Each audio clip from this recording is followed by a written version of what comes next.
उन शांति नायक तथागत भगवान बुद्ध को मैं वंदना करता हूँ तथा जिन्होंने हमें धर्म की रास्ता दिखाएं, ज्ञान का मार्ग बताएं, उन गुरु जी के चरणों में मेरा सादर प्रणाम।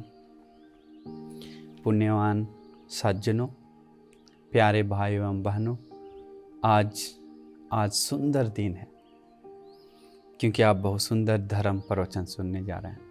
आज आप सभी लोग को एक सुंदर सत्य घटना सुनाने जा रहे हैं। सत्य घटना आप सुनकर चौंक जाएंगे, खुश हो जाएंगे। इतना सुंदर क्योंकि ये कहानी आम्रपाली की है। पुराने ग्रंथों में उसकी सुंदरता का वर्णना बहुत सारा है जो सोच नहीं सकते। इतना सुंदर लड़की थी वो आम्रपाली। उसे पाने के लिए राजा से लेकर महाराजा, सेठ लोग, मंत्री लोग तथा वैशाली के नगर के वासी लोग, सारे युवा लोग, बहुत सारे लोग उसे पाने के लिए, उसको अपना बनाने के लिए, उससे शादी करने के लिए बेताब रहते थे।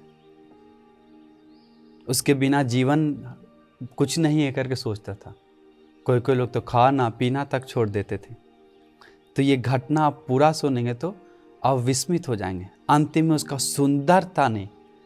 का सुंदरता ने उसको नगर का वैश्या, नगर वधू बना दिया।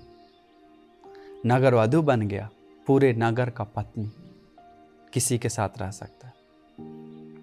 और बाद में मध्यम उम्र में वो लगभग 40-50 साल के आसपास में वो धर्म सुनकर भिक्षुनी बन जाती है और अरहंत हो जाती है। देखिए, ये पूरा घटना आप सुनेंगे तो चौंक जाएंगे, विस्मित हो जाएंगे। उसका घटना धर्म, वो आम्रपाली अंतिम सुंदर धर्म का ज्ञान बताती है।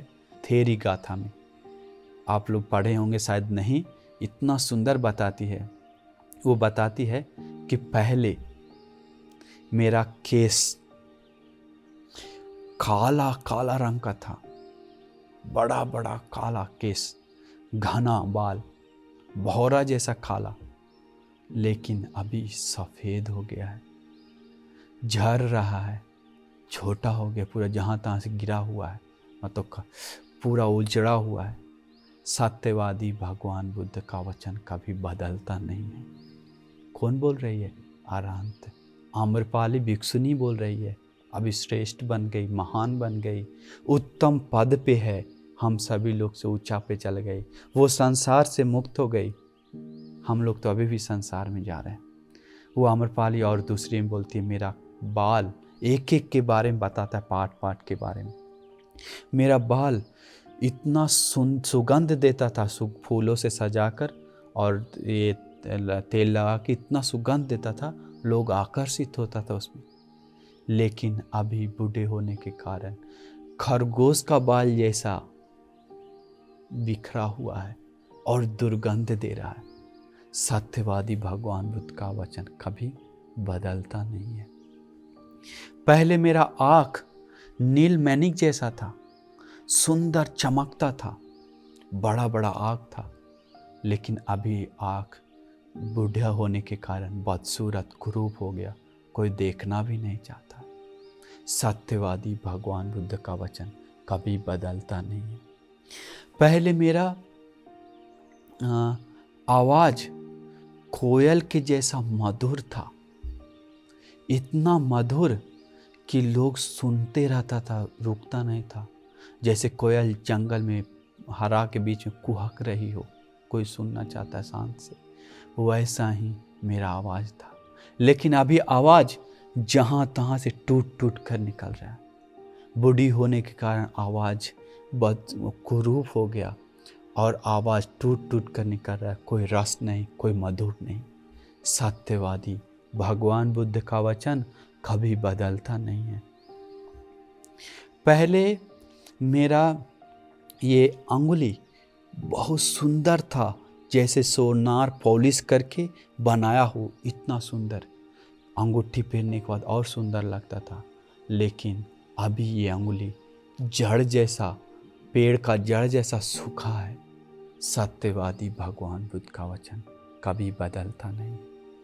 पहले मेरा ये स्थान था, जो ये 2 ब्रेस्ट जैसे कलश जैसा मांस से भरा हुआ था, गोल, सुंदर, आकर्षक।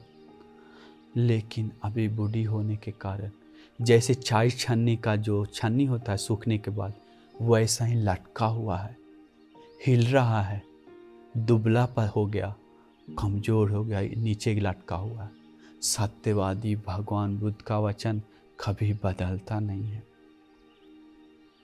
पहले मेरा पैर बहुत सुंदर था, एड़ी कोमल था, रुई के जैसा सॉफ्ट था, लेकिन अभी पैर फट गया है, सूख गया है, पूरा एड़ी सूख गया है, फट गया है, पैर पूरा झुर्रियाँ पड़ गई है, कुरूप दिख रहा है। सत्यवादी भगवान बुद्ध का वचन कभी बदलता नहीं है। कितना सत्य है।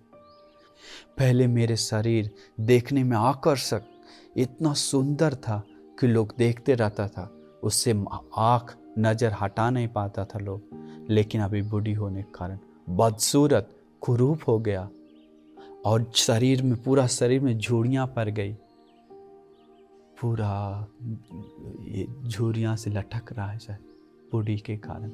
सत्यवादी भगवान बुद्ध का वचन कभी बदलता नहीं। देखिए हम लोग इसी का नशा में चढ़े हैं। देखिए आम्रपाली अरहंत भिक्षु ने कितना सुंदर बात बताई। हम सभी लोग इस शरीर में आकर्षित होकर, इस शरीर में फंसकर, इस शरीर में आसक्त होकर कितने पाप करते हैं। अगर आम्रपाली को धर्म नहीं मिलता तो वो अभी क्या कर बैठती, कहाँ रहती। वही हम लोग सोचना चाहिए। इसलिए हम लोग ये मौका का लाभ उठाना चाहिए। सुंदरता के नशा में नहीं चढ़ना चाहिए, सुंदरता के नशा में चढ़कर पाप नहीं करना चाहिए, नहीं तो हम ही को पछताना पड़ेगा, हम ही को रोना पड़ेगा, हम ही को दुख भोगना पड़ेगा, हम ही को पछताना पड़ेगा। क्योंकि अंत में कोई नहीं है देखने के लिए। हम बहुत सारे वीडियो देखे हैं, बूढ़ी होने के बाद एक्ट्रेस लोग, हीरोइनी लोग, देखने वाला कोई नहीं है, कोई देखने वाला नहीं है, रोते रोते रहती है कभी कभी। तो यही है शरीर का स्वभाव। अंत में पाप कर दिए तो शरीर से, मन से, वाणी से, वही है सिर्फ हम लोग के लिए जाने के लिए, वही है सिर्फ हम लोग के साथ। और शरीर अगर बूढ़ी हो गए तो हम लोग को हमेशा याद आता है वो किया हुआ पाप, किया हुआ बुरा, और हम लोग को रोते हुए अंतिम समय बिताना पड़ता है।